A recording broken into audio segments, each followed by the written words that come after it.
PTI सियासी तौर पर बड़ी मुतहरिक दिखाई दे रही है। 8 सितंबर को ये जलसा होने जा रहा है। उस हवाले से कल शुएब शहीन साहब से मैंने बात की तो उन्होंने कहा कि जी हम क्रेनें भी लेकर आएंगे, बल्कि असलहा तक लाने के हवाले से उन्होंने एक बयान दे दिया है। कैसे देखते हैं आप, जलसे में कोई सियासी पार्टी असलहा ला सकती है? ये तो बिल्कुल नहीं हो सकता। हाँ, पहली बात तो ये जी बिल्कुल नहीं। सियासी जो जलसे जुलूस होते हैं वो पुरअमन होते हैं, उनके अंदर कोई वायलेंस नहीं होता और उसमें कोई फायर आर्म नहीं होता। आप अपने दिफा के लिए असला रखते हैं और आप अपने घरों में रखते हैं, असले की नुमाइश मना है।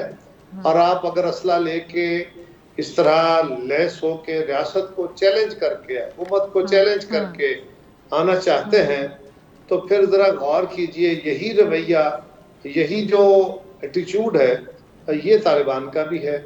या और कोई ऐसे ग्रुप पैदा हो जाए तो क्या उनको भी ये इजाजत दे देनी चाहिए कि ये मुसल्लह होकर आने वाले लोगों को जो बुलडोजर और ट्रैक्टर और ट्रक लेके आएंगे वो आ जाए सारे?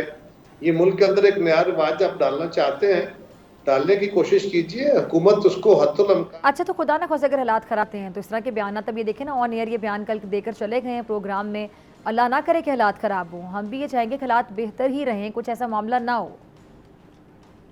मेरा ख्याल है इस पर बदएतमादी न करें। ठीक है।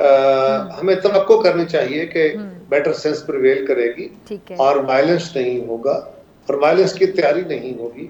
अगर हुई तो फिर कानून की वायलेशन होगी और फिर कानून की वायलेशन होगी तो कानून अपना रास्ता ले लेगा।